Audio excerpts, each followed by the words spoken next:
What's going on, everybody? It is Jeen the Jeenius. Saad the Guru. And it is, what's today's? I never know what today's day is. Today October 26th. Alright, today's October 26th, 2017. You better know the year at least. Come on, man. Sometimes I put 2018, but it's alright.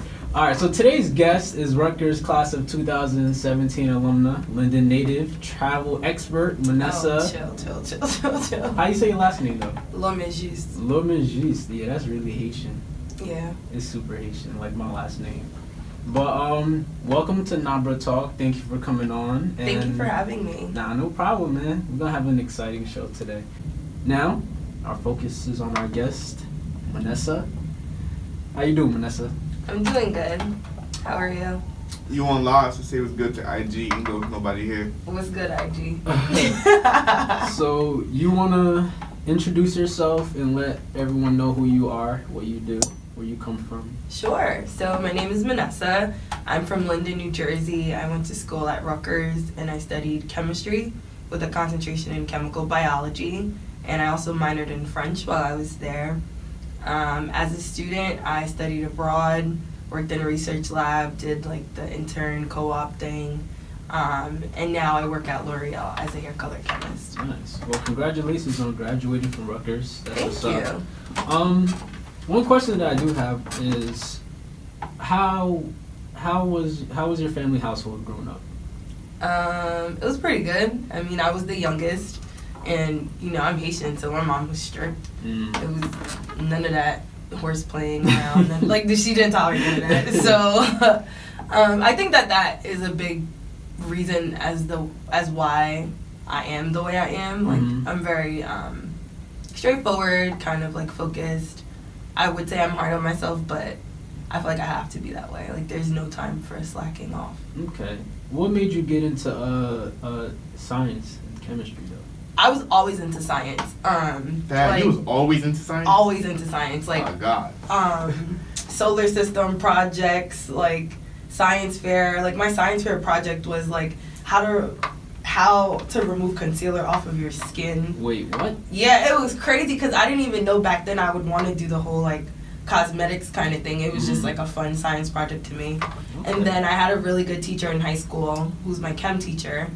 And I did the IB program, so I took chem for 2 years in high school. Well, 3 technically, but it was at a very high level.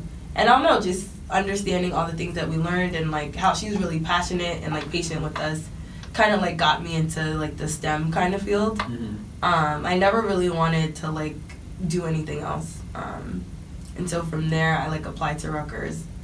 So did you apply to any other schools besides Rutgers? So originally I wanted to do pharmacology. So my life goal is to find a cure for cancer and stuff like that. So I applied to Rutgers, FDU, and St. John's, but Rutgers offered me the most financial aid, so I went there because I don't think it's the school system's crazy. School's too expensive. I've been telling everybody, I am done with school. I'm low key done. My head, senioritis is real, bro. I am done. I don't want to be here. I haven't done no work this entire. That's not good. What are you? How you about to graduate? You can't do that senioritis stuff. I'm low key trying to just. Look at Manessa looking like. I'm low key trying to get them to kick me out so I can have a what? Okay, yeah, he's on another level. Yo, I'm really OD smart though. I don't. We know that. All right, but that doesn't mean you could slack off. Cause then you're gonna get lazy. That's not good. First of all, understand I had senioritis since freshman year. He was in school. I had senioritis since senior year in high school, so all right. And then it went away. And just stay with Somehow I always pass my classes. I don't understand how. It just always happens. That's because you don't go to the right schools. That's how I feel. I go to Kane University. That's my point. I need a challenge. I went to Kane and I don't think I've challenged myself. No, I'm gonna say Rutgers was hard. It was, yeah, because I'm doing my master's now, and undergrad was my master's is not nearly as hard as undergrad. That's a make it or break it experience. Yeah. But so was taking IB class, science classes, was it challenging for you, or was it just natural? No, IB was definitely challenging. Because it's not it was just one class that was hard and required a lot of work. It was every single class you took every single day. You had mad homework. and it was like crazy because like it was just nuts. Like it didn't follow a curriculum that a normal, like the IB program is an international program, so it exceeds the curriculum of like Linden High School's honors or AP classes.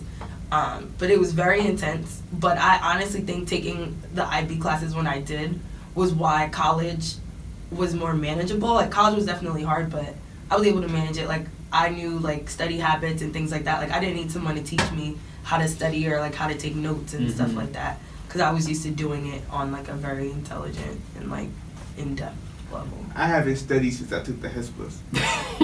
It's the HESPA. Yo, the HESPA. Boy, you can pass the HESPA without. The HESPA's not anything. First of all, you understand, HESPA for me, I took a junior year.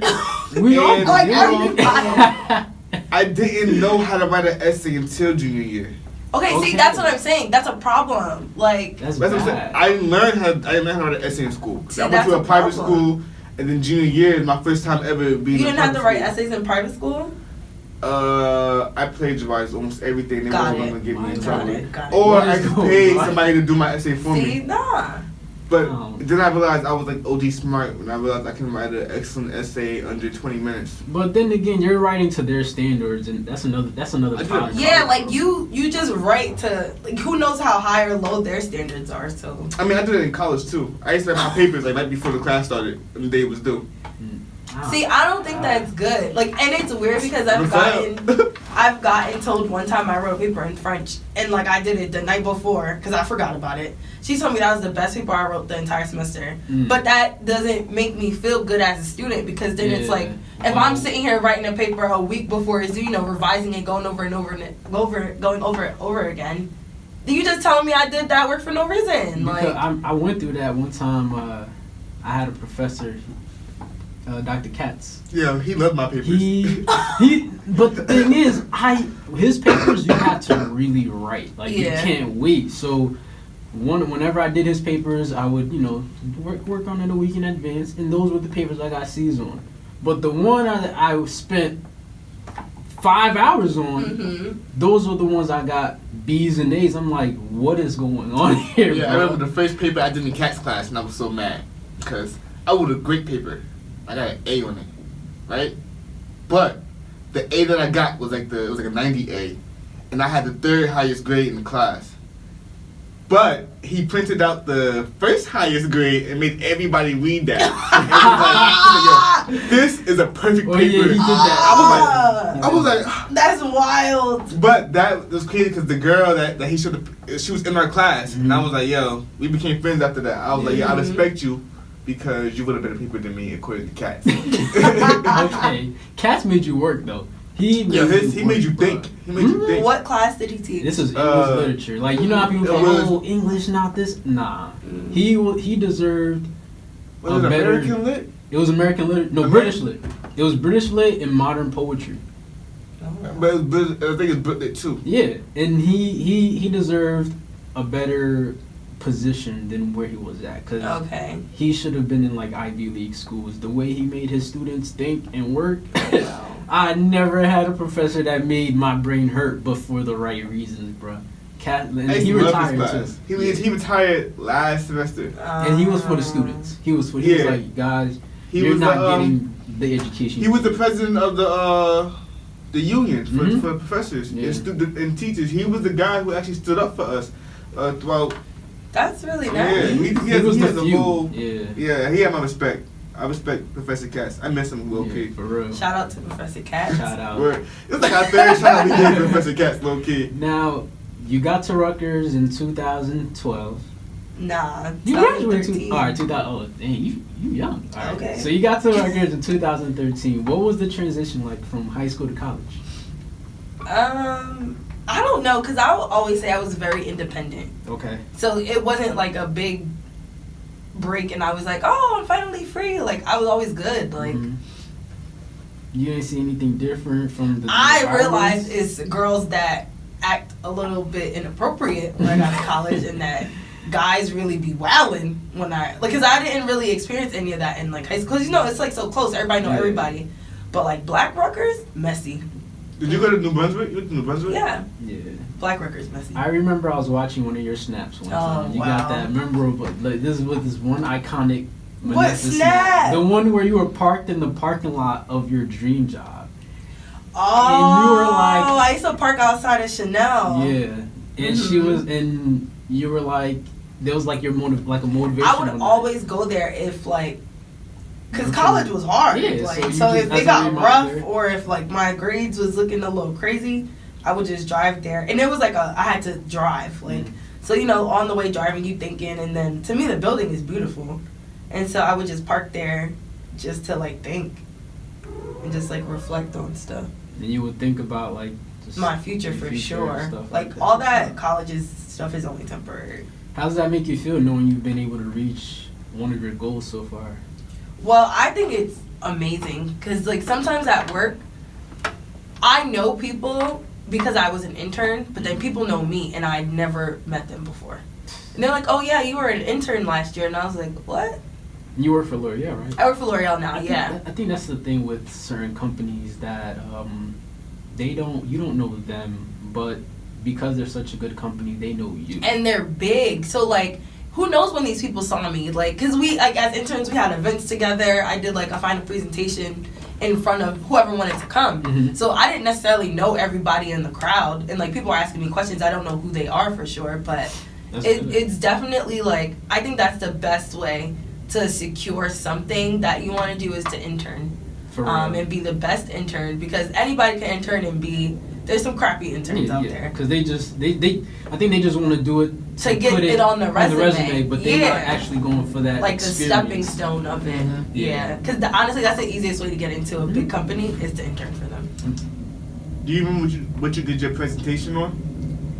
That's confidential information. That's actual confidential? Yeah. Oh, wow. Like that's proprietary to L'Oreal. But it was in regards to hair structure and protection. That's what's up. Okay. Mm-hmm. So, what were some of the sacrifices you had to make in order to get to where you need to be now? So, I know like you see my snaps and it looked like I would always like, you know, be out and stuff, but there were literally so many times where I'd be like, guys, I can't go out with y'all. I'm going to go sit in the library. Throughout all my 4 years, I had that mentality. Like, when push comes to shove, I'm not going to be that person that's like, you know the meme where it's like, oh, I didn't submit my homework, or I didn't write that paper, and it's like 11:59 and you at a party drunk. Like, no, I refuse to be that person. You can't, especially not with that major. You can't afford that. Because then it's like you fail one class, they don't offer that class until next year. Like you gotta wait a whole year to retake classes sometimes. Like So like with that, I kept myself very strict about like studying, making sure I was on top of my grades. That's what's so you lit. See me, I have no more like major core classes left. So like any class I gotta take now, I really don't care. Only core class I have left is senior sim. But I even took classes. So I took a social media class, just because I still had to be a full-time student, like my last semester, and it was a very rewarding class. And I also took a black male identity class, and I never had room in my schedule. Nah, we talked about mad stuff in the black male identity class. I want to hear about that. We talked about the Reconstruction period after slavery, where they, you know, started just rounding up black people to send them back into jail. That's how they formed the modern day prison system. Right. It's like like they was arresting people for walking on railroads, like or playing dice outside their own house. Like they had these laws that were like crazy just to secure numbers. Just to make sure. You know, the Emancipation Proclamation actually states that you're only a free citizen unless you get locked up in prison. If you're incarcerated, once you're incarcerated, you no longer have rights. You are now a slave. I feel like that is kind of still true today because once someone I think gets a federal charge or something like that, they can no longer vote. Like you took away their like you can't vote for about 12 years. Yeah, like that's 3 elections right there. Bruh. Like you take away rights from them. Check this out. You have the number of people in jail is overpopulated by colored. Of course. And then when you think about it, so when those people get out of jail, they can't vote, right? So now you're like, all right, well they can't vote. So now most of your votes are gonna go to who? Trump. White people. I wasn't gonna say that. I was using the example. exactly. So it's the system. They created their own system, and you just gotta find ways to beat it. But it's just you have to try to avoid it as much as possible. Even sometimes you can't. Some people really can't, because we were talking about innocent people doing time in jail for crimes they didn't commit. What's the name? Khalid. Yeah, I saw the documentary. Like, I'm on episode 4 right now. Nah, I started crying. You got I got mad. Like me, I don't cry. I get really pissed. He was young, like 16.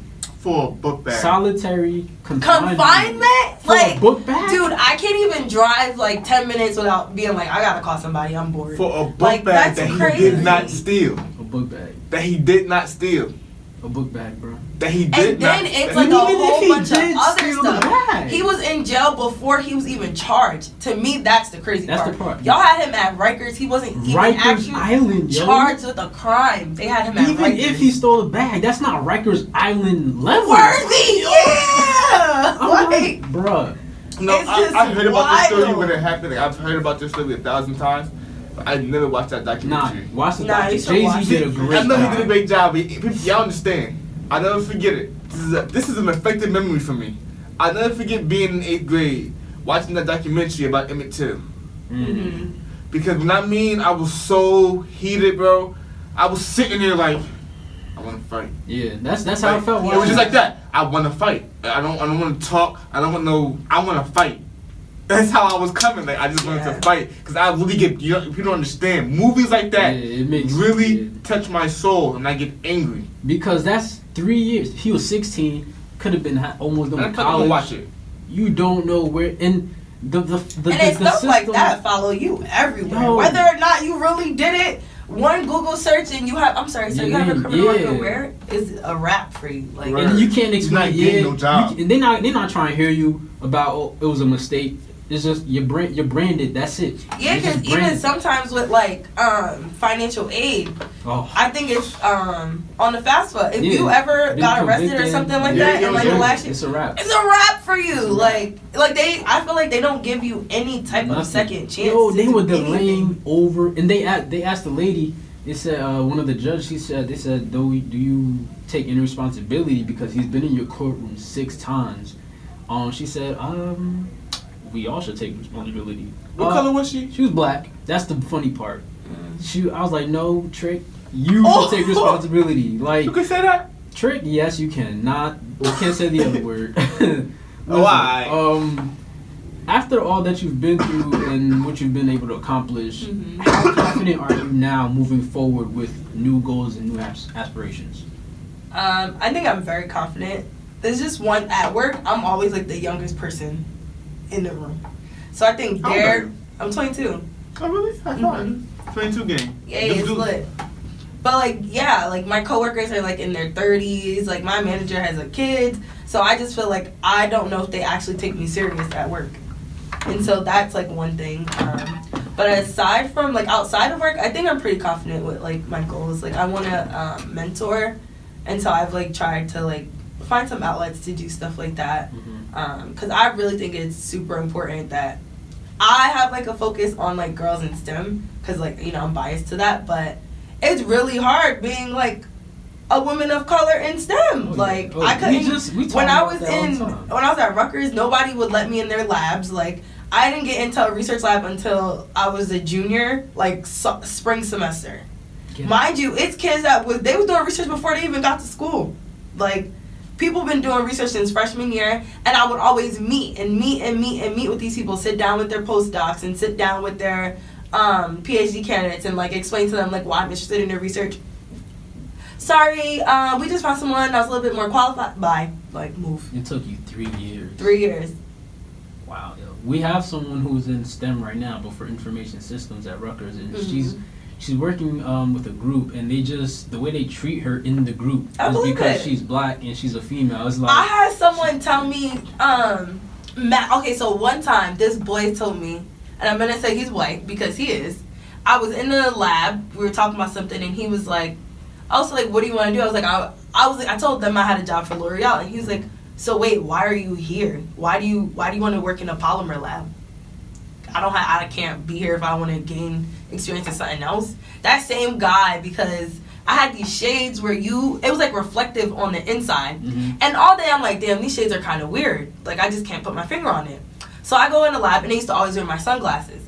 And so someone is like, oh, you can like, he was standing by the window, so you could see the window behind him through the glasses. And he was like, oh, you could see behind me. And I was like, oh, wow, I didn't notice that. And he was like, the white boy said, oh, what do you mean you didn't notice that? You're a bad scientist.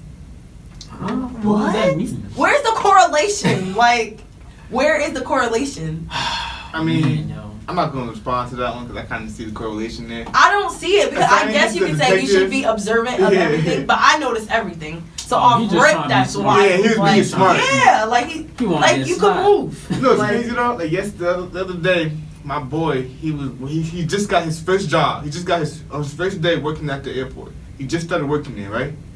And turns out he had a warrant for a parking ticket. So TSA locked him up. Oh Lord. TSA locked him up. And mind you, he just started working at the airport. Was he a TSA agent? No.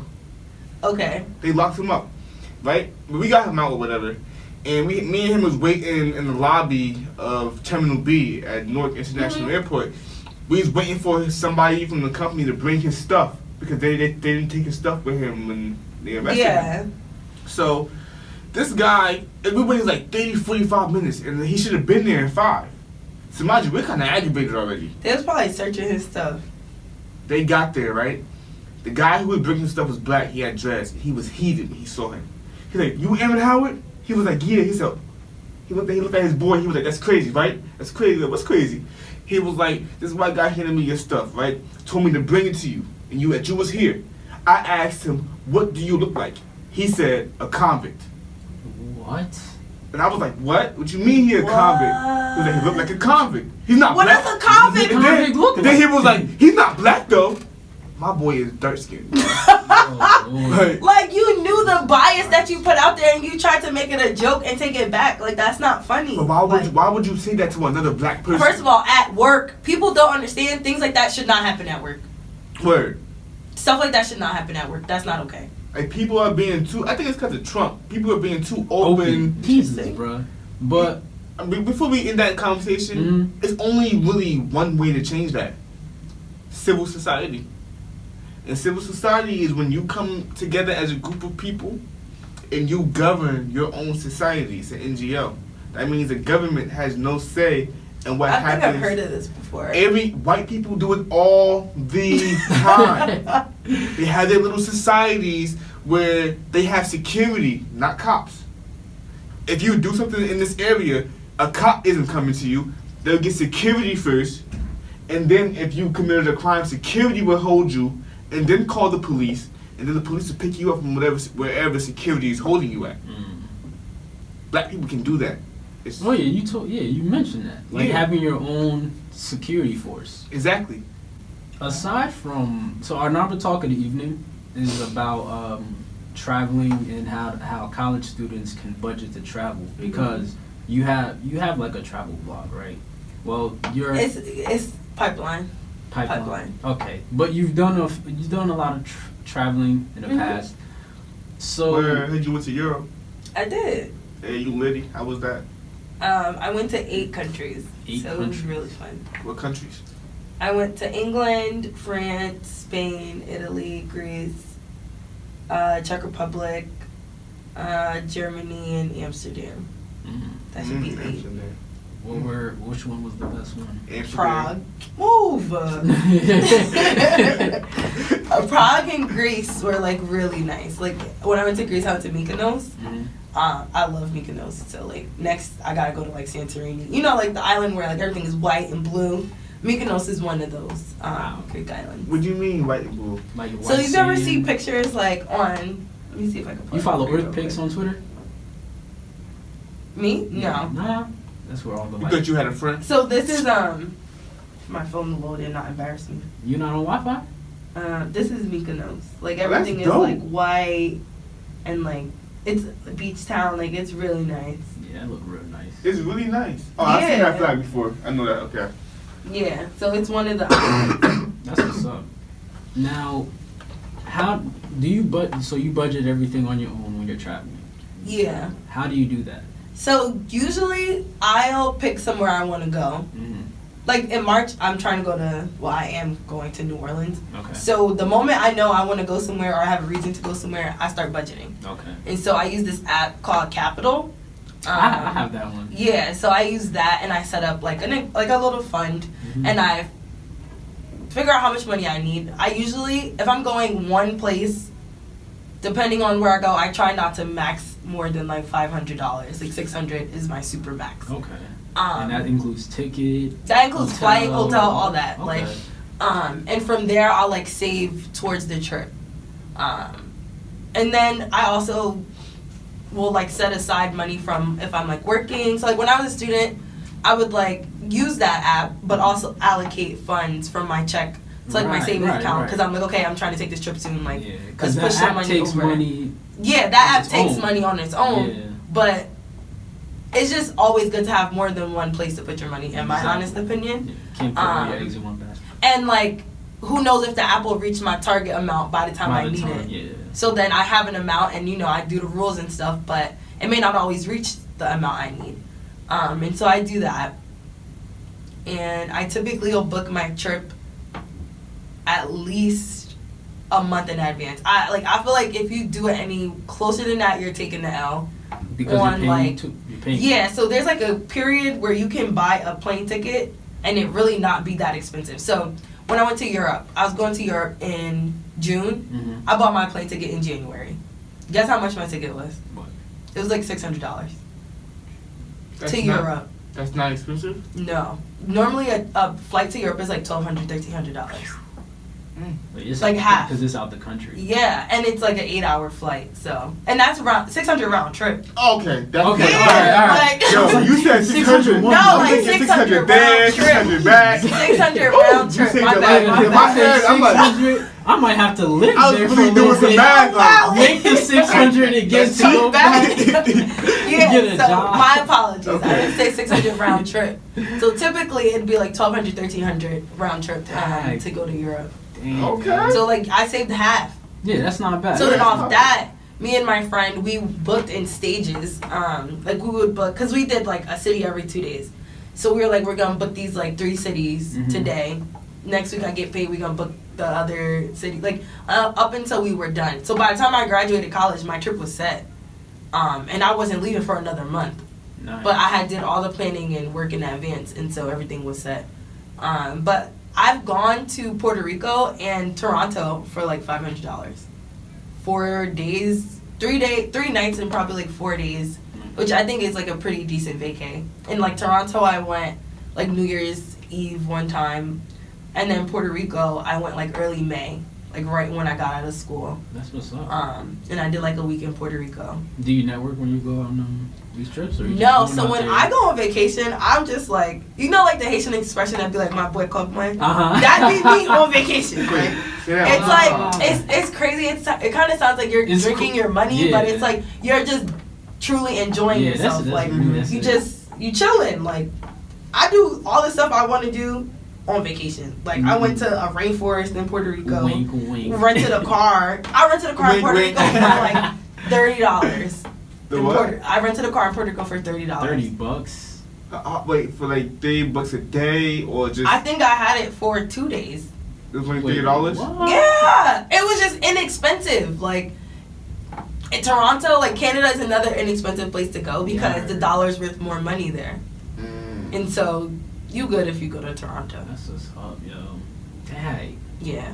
That's crazy. And they don't have like a crazy tax. Like Puerto Rico tax, I think, is like 19%. Whoa. Yeah, it's wild. What? Miami tax is like that too. Miami, like they tax everything. You get like, you'll go to Miami and you'll go out to eat for $20. Your bill will come back and be like $35, $40. Nah. I swear to you. Nah. They'd be like tax, service fee, this fee. Breathing free. Bro. What? Yeah, Miami be wild. They give a different word for it, but low key it's a breathing it's fee. a breathing fee. And then it's like they charge you a service fee, so you think you tipped already. That's and the breathing fee. Then it'd be at the bottom like suggested tip, and you just be sitting at the table. Suggested tip? You Lost. just charged me. I'd be sitting at the table confused. You know what you gotta do? You gotta start charging them. You're charging me that much. Like, what? $35. Yeah, off of 20. It'll go up real quick. What? All right, let's try to figure out the math. Why is it an extra 15? What are they missing down there? Because so like when you so you look at the menu, you buy something for like $20, right? Drink whatever. They charge you like service fee of like $4, right? Then they charge you sitting fee of this. Oh nah. Then it's like tax. I'm telling you, they just be adding. You looking at it's like a college tuition bill. Like they charge you for everything. Oh yeah. You seen the college tuition bill said air, grass. That's my college. Squirrels. That's my college. The sidewalks that they never plow. Like just be wild. The college bills are crazy, yo. Like, did the first time you looked at your graduate bill, did it scare you? Bruh, I almost said I wasn't going. Like, Son. I was sitting there like, is it really worth it? I'm looking. Because I had grants a lot in scholarships, undergrad. Yeah. I had to pay out of pocket, no financial aid, and I didn't want to do no loans or nothing like that. And it was for 2 classes. My graduate school bill was like $6,000. For 2 classes? Yes. I cannot say bruh. what I want to say on the radio. I know what you want to say. I know what you want to say. But like, cause I like the schools I want to go. There's 2 out of the 3 I want to go to. They cost. Are you looking to do a master's or like a PhD? I get a master's first before. You don't have to. You don't have to. If you want a PhD, you should just do the PhD. Like I don't want a PhD. All right, listen. Now that I know that, yeah, because like a PhD, depending on the school, they'll pay for it. Like you'll get like a graduate tuitionship or something like that. So they'll pay for your like tuition there. Right. And then some schools will offer you, it's called a TA-ship, my bad, where you get paid like a little bit to like help with orgo classes and stuff like that. Yeah. But yeah, and it depends on, I guess it wouldn't be I don't know. But most research groups or whatever group you'd be joining, they get grants from the government and stuff. And that's how they fund like a newcomer onto their group. The prices don't make sense though. Yeah, nah. They cost houses. I looked up an MBA program. It was $110,000. I was like, one was 135, the other one was 169. I was like, a year. For 1 year. That's more than I've ever paid for school in my whole life. I'm like, yeah, it's wild. But then I think about, all right, if I take out these loans, right, I get this refund check, right? I gotta flip the refund check over. You could never, like, unless you invest in some hard stocks. Right, that's what I'm saying. They sometimes you have to look at the way they like do your interest on the loan too, because sometimes it be daily, 5% daily, and that's a lot. Like, bruh. Nah, no, son, it's wild. I'd be like, what? Yeah, I would tell anybody to pay back any loans you have as fast as possible. And then you have some people who got loans with the sharks. What does that mean? That means private loans. Yeah, private loans. loans. Yeah, nah. Those are different. And yeah. I'm like, nah, I'm not beef for that. And it's like, you thinking about like, how but for the amount of money you'll need, you'll more than likely need a private loan. Probably. And it's like, do I really need to go there and pay all that? It's like, nowadays, really, I think about the money. Money's like the first priority when it comes to school. That's exactly why I went to Rutgers. It was very affordable. And honestly, Rutgers has a very good reputation. So they got a good reputation in education, but as far as athletics, I mean, we don't have to talk about that. Push that to the side. So, what advice would you give anybody when it comes to like school, young girls who want to be in your major, or even just like traveling and stuff like that? What kind of advice would you give? I would just say be focused, because when you're not focused, when you're trying to be in the mix, I was never in the mix. So, and by mix, I mean like at every student center party, at every function, at everything that like Black Rutgers would do or like someone was throwing, I was never trying to be in the mix. Because you in the mix this day, then like, oh yeah, let's do this tomorrow. Then it's like a cycle. Then you forget, pause, I'm really here to be at school. I'm not here to be mingling and being super social and stuff like that. And then that's when you like 6 weeks into the semester, you get a progress that you fail in some, it's too deep, you in too deep, it's too late. Like, you gotta just stay focused. I'll say that school definitely isn't everything, like, as far as like being completely academics heavy. Like, you should have some balance as far as like doing other clubs and stuff. while you're in school, and definitely building your network. I was never very comfortable with going up to someone and saying, hey, my name is Manessa. Like, I seldom would, like, set up a meeting with a professor to be like, I like what you're doing, unless I was trying to get into the lab. Like, it was never anything, like, informal. I was always intimidated by that stuff. But I would say that those networks that you build in college will definitely be worth it after you graduate. Because, yeah, you can, like, know what major you want to do, know what job you want, and you get there and you do it, and then you're like, this really not what I expected. Right. But I have a friend that does X, Y, and Z. Let me see if they have room for me at their company.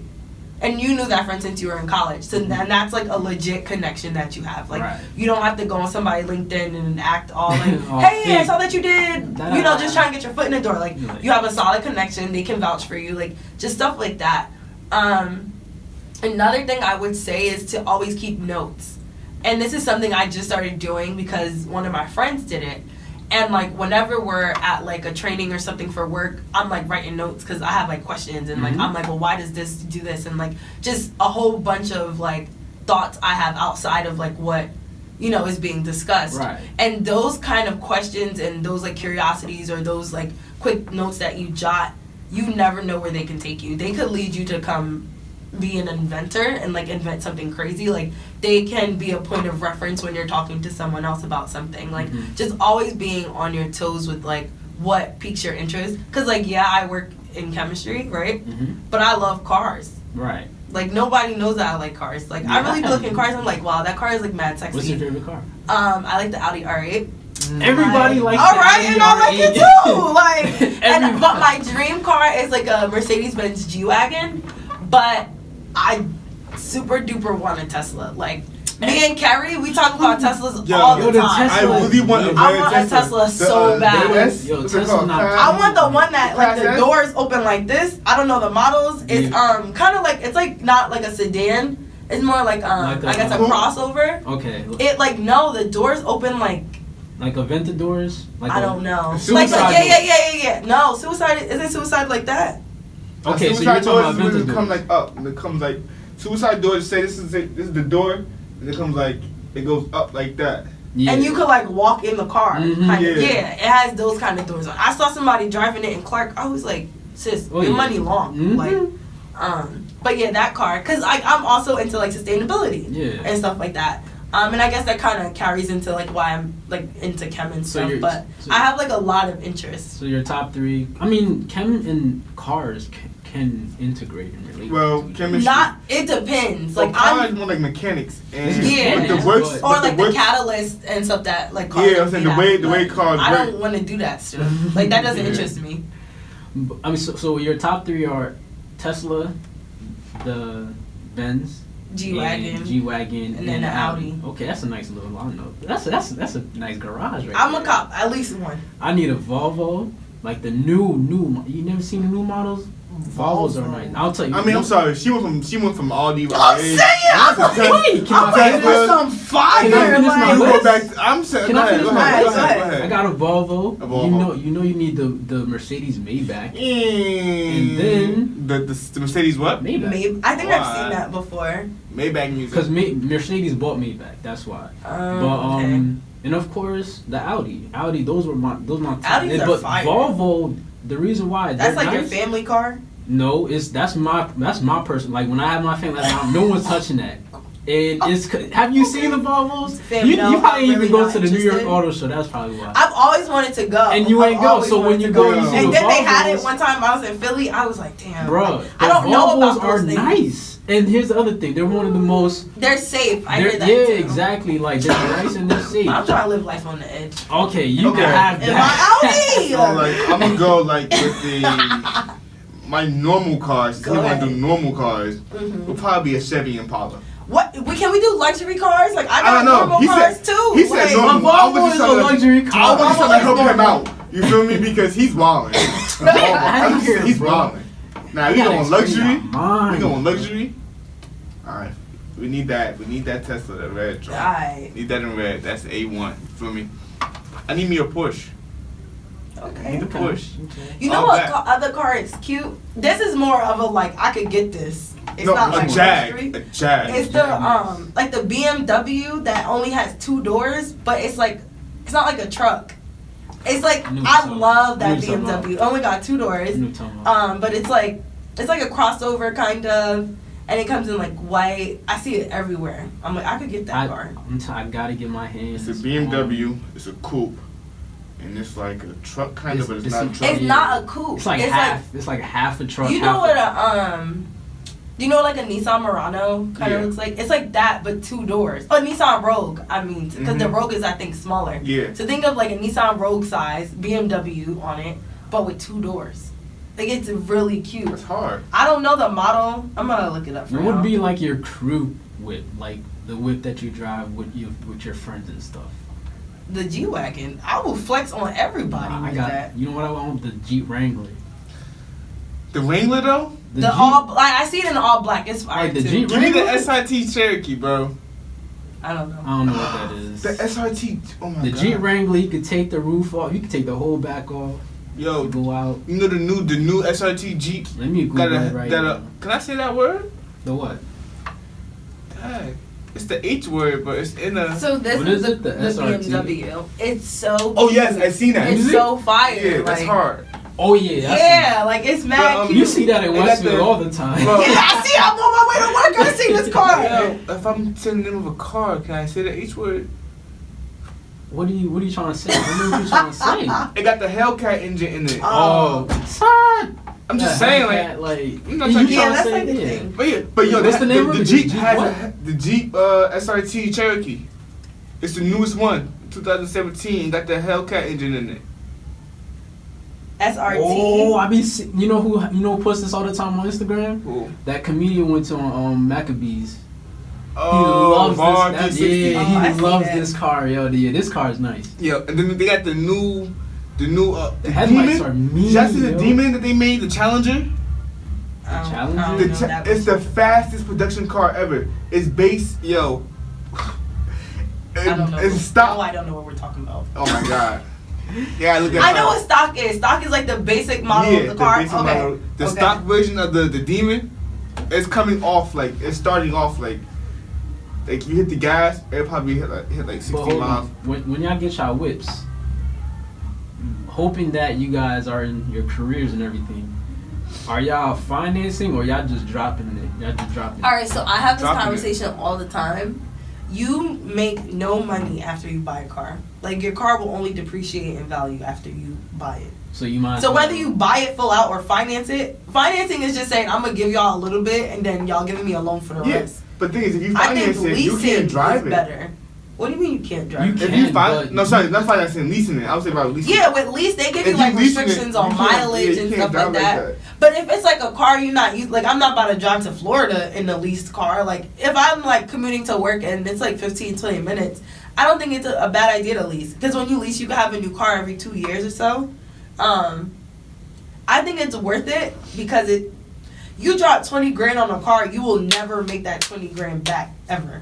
There's no way. But I mean, is it how much you value money? All right. Say a car costs 40 grand. Mm-hmm.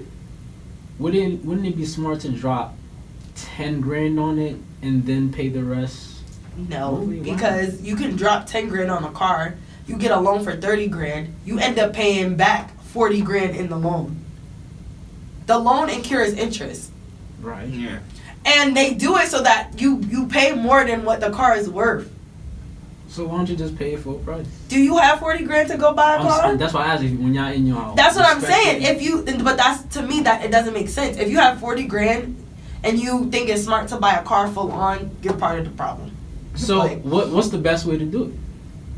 I would say to lease your car. Use that 40 grand and put money down on the house, or go buy some stocks or something like that. Like but you did that already. I mean, then go buy your car. But to me personally, I don't okay. So I bought my car for 10 grand, right? Or my mom bought it, whatever. I will never make 10 grand off that car. But that's what I'm saying. If you see a car, it's just a toy.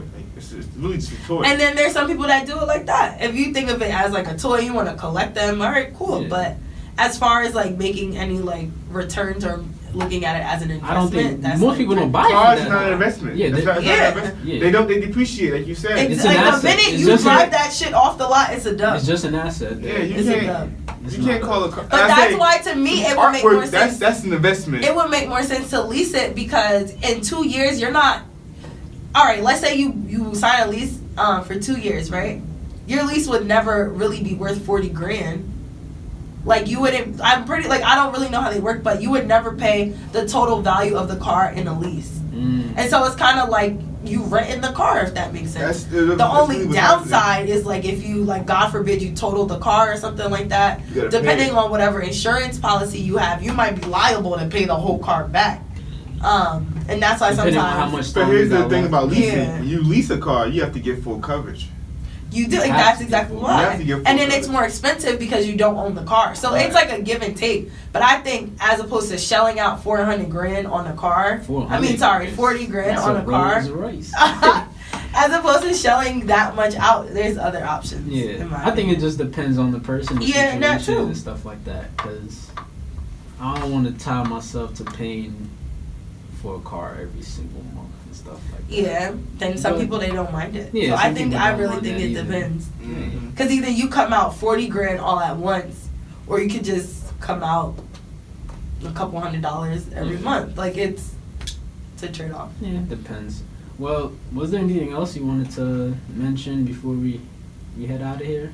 I want to say to all my black people in college right now, yeah. or female, pay attention. Y'all have to do your best. Like the world really is not made for us, but I feel like if we can kind of like show the world that we're not all in that stereotype, that like, oh, like we all what they believe of us to do, like selling drugs and being violent, and like people will be like, oh, you're a chem major? I'm like, yeah. Wow. Like, because I'm black, I can't like, like, so like I think it's more so about breaking the stereotype, and I feel like in college you have the biggest opportunity to do that. Like you have your visibility is so high when you're in college, like you should take full advantage of that, whether it's meeting with faculty, whether it's interning, like making sure that you just present yourself the best way possible, because once college is done, it's kind of like a where are they now kind of thing. Like, all right, you was like the main guy on campus talking to all the girls, but you graduate and then it's like, but I didn't really do much. Now you're a clown. Like you're a clown and I will laugh at you. Like, but it's like, just do your best, and anything it is that you do, you gotta do your best. Take it seriously. And like, I think like everything you just said, I just want to add on to that. Just guys, college is pretty much an investment. You don't want to waste your investment. We were literally everything you just mentioned. We talked about this in an interview last week with the president of the school, the student body president, and he was just saying like, partying is cool and all that, but you gotta do it in moderation to the point where you actually start planning for your future when you're in school, because most of y'all not even paying for your own school, and I think that's what it is, because they're not coming out of pocket to pay school. They think they're not coming out of pocket. No, okay, so funny story. All right, y'all get y'all refund checks, getting these sneakers. You graduate, let me tell you, I graduated Rutgers on May 13th. I get an email like, Rutgers has notified us that you have graduated. And not even 2 weeks! Like, they be on it. They want their money back now. Like, they want it back right now.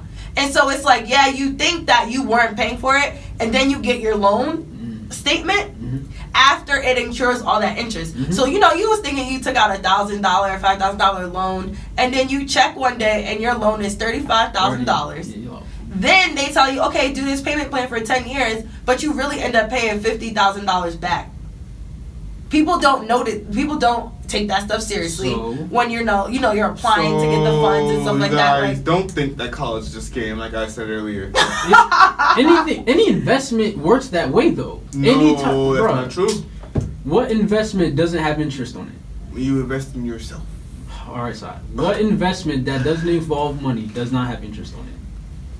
What do you mean? I don't understand your question. All right, so he's saying it's a scam because you're taking out these loans, but you're paying more than what it is. But that's because that's the only option you have. That's the it's not like. But I'm asking you, when don't you have to do that in any form of investment? when you have civil society, you have your own God. colleges, you have your own schools, you have your own institutions, whereas you actually want each other to succeed instead of acting like we want you to succeed. And okay, so my second point is, do you think companies and big corporations know about these small communities, and do you think they actually respect them like they would an accredited university? No. No. Because you know why? A school like Rutgers has $1 million donors. Those $1 million donors want results. Yeah, like Steve. And they expect certain things from the students that are let into Rutgers or Keen or whatever. Let me ask you this question. Why do they do that? What do you mean? Why do they give Rutgers so much money? It's not just Rutgers. Schools have donors all over. Now, let me tell you why. It's a network. I'll break it down for you. Rutgers has students. Students end up becoming the smart people. Who will work for those people? Yeah. That's the trap. Why is it a... Because you're now looking for a white person who is racist, who actually wants you dead. Trump is about to start 2 wars. It's either going to be Civil War II or World War III. Now, the difference about this war, it won't be overseas. It's going to be here. It's going to be here on American soil. Who's going to be the first people shipped out? Us. Us black people who have financial aid. Why? Because they're going to use all the reserves. It's going to be a nuclear war, mutual mass destruction. Assured destruction, mutual assured destruction. It's gonna go crazy. They want us dead. They don't care about us, and we put all our effort into working for them. Yeah. But then there's you don't always have to work for them though. Like I just said, civil society. You can do it yourself. But I also feel like, all right, so like how I told y'all, I had to pay like $6,000 for my master's program. If I didn't have a job, nobody was paying for that. Like I'd use like the bonus from my job to pay me to go to school. At some point, you kind of have to work for somebody else if you eventually want to work for yourself. I really believe that. Everybody doesn't have that luxury of like, I'm gonna graduate college, I'm gonna start my own business. And then boom, but where you get the money from? Where are your investors?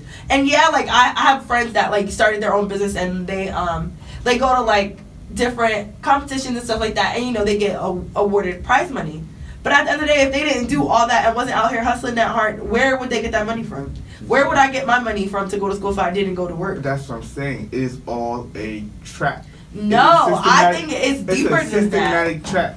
I don't think so. Listen. I think it stems from a lot of things. Like, black people in general aren't that financially savvy. And I don't think you can't expect someone to teach you something that's going to benefit you. You got to get it for yourself. Exactly. Is how I honestly feel about it. So the money you make after you graduate from college, you can do whatever you want with it. You know, some people, you can invest in it the right way so you can create those civil, that civil you society. You can use it to get yourself somewhere better or like get another degree. But most people don't do that. Yeah, most people graduate college, get a job, and then have a brand new car, and I'm sitting here like okay. Alright, you got the car, but you still got to pay back these loans. Yeah, you could go drop however much you want on some bags, but it's like... Yeah, so it all depends on the person. Now, you're woke, but you're that 1% of wokeness out of that 100%. So 99 of everybody else is not as woke as you or me or Manessa. That's the problem. You got to keep instilling it, though. It don't mean you shouldn't stop. You don't mean we should not. And I also feel like if it's a resource that you can take, like, you might as well, if the government is like, all right, you know, I'm going to give X amount of money to underrepresented minorities that are from this town. If you from that town, you better go get that scholarship. What's wrong with you? Why not? I'm just saying, I feel like we're in the trap that's not going to benefit us no time soon. The only way we can change that is to literally either one, I'm not going to say it on the radio, so never mind. Oh my God. And two, like civil society is the only way. And I'm saying we build civil society, that ingenious mind that you have, because the thing about civil society is, if you ever analyze a public school system, they're not teaching you to teach you. They're teaching you to break you down. Yeah. So I heard about that 2 days ago. They said the official dumbing down has happened. Like, it was like these questions they were asking people. And I knew the questions. I felt like that was the stuff you learned in school. And I was confused when these grown people were getting it wrong. So I'm like, what is everybody learning? I'm a little confused here. Listen. And then remember another thing. If you're really smart, think about it. I can act dumb, right? Make millions of dollars on Instagram. That's really? great, yeah. Act you dumb. Can act dumb. Act dumb, make millions of dollars. Now, watch the switch up. I have $1 million now. If I ever had $1 million, best to believe within a year that million is gonna be 100 million. If I have $100 million, it's over. Game over. Game over. Game over. Game over. Yeah, I'll flip that, and I won't do anything illegal. I think that's what people should be doing. Like, but they're trained to not do it. I don't think that's it. I think that it comes down to someone's personality. Because they don't teach you to understand your personality. You don't need to be taught to understand yourself. Sun Tzu said in The Art of War, the easiest way to break somebody down is to kill their spirit. That's it. Once I killed your spirit, you no longer have your own personality. Remember a great debate? You ever heard the saying, you are who you hang around? Exactly, but I also, this is what I'm saying. It depends on the person. I'm like I said, I'm very strong-willed and whatever. I'll know if I'm hanging around with somebody that is just like, okay, I really. But you just said you have a strong spirit in a different terminology. And I said it. I think it depends on the person. Yeah, but you gotta remember, we live in a country, especially with black people, especially with black males. Your spirit is constantly being broken. By the age of 12, and I'm saying this from a personal experience, I got stopped by a cop and told that I was a criminal or I looked like a criminal and got questioned. They sat me down in the corner and people just walking by looking at me or the cops talking to that kid. You feel like a criminal. Once you feel like a criminal, it doesn't take long to say, I got nothing to lose. I'm going to steal this bag of chips. Now, who am I? I'm Trayvon Martin getting shot in the street. I'm Michael Brown getting shot in the street. I changed that. Don't say Trayvon Martin. Trayvon didn't even commit a crime. He was just walking back to his dad's house. Michael Brown, who took a bag of chips, did not deserve to be shot down. I don't care what you say. Detention maybe, but shot down? Come on, like, they kill a spirit every day. A black person die, they're gonna make sure you know about it, so you can know, y'all die every day, bitch. This is where the homework comes into play. It's as black people, as a community, as a whole nation of black people, we have so much homework to do. That's why we don't have the time to be playing around. You don't like keep it a buck. Like, I get it. You know, one person like, well, I'm just trying to live the best of my life, carefree. That's cool. But if you look at your history, you look at your ancestors. Your ancestors didn't go through that for you to just be doing mediocre stuff. They didn't go through all of that just for you to accept everything that they've given you because you know to be a slave, most likely psychologically. Bruh. You feel me? And that's what he's trying to say. Like you're in prison, but you don't want to accept the fact that you're in prison. Okay, so then my question is, how do you help people that aren't cognizant of the help you're trying to give them? Are they just a lost You gotta meet them where they're at. Exactly what he said. You gotta meet them where they're at. You have to know how to say something extremely educated the dumbest way you could possibly say it. And I'm gonna say no, he's right. He's right. You know who's mastered that art? Rappers.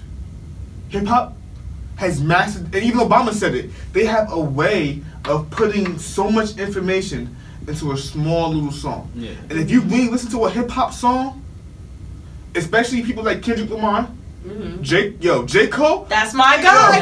That's my guy. That's my guy. No, I thought A$AP Rocky would. No, first of all, J. Cole is Rocky, because he's fine. But I've always said J. Cole is my number one rapper. Every time I level up on my wokeness, I listen to a J. Cole song that I've been heard and hear a line, and I'm like, I was at his concert. I was at his concert at Made in America. I was at his concert at Made in America. He was telling us a story about he was in the studio, you know, he was always in the studio, He moved to the suburbs, he was in the studio. Yeah. His neighbors thought he was doing something suspicious. Oh, yeah. And he had the video, and this is live at a concert. This is at a concert. He has the clip of police officers covering his camera and raiding him. He put it in a documentary for Your Eyes Only. And I was at that concert, I was like, I guess the neighbors think I'm selling dope. Yeah. So Can I Live is like top 3. Yeah, Can I Live is top 3. If you heard Can I Live? She knows Can I Live. She knows Can I Live. But yeah, we gotta get out of here though. Yeah, for real. Yeah. I'm Jeen the Jeenius. I'm Saad the Guru. This has been another edition of Nabruh Talk, and we are out of here.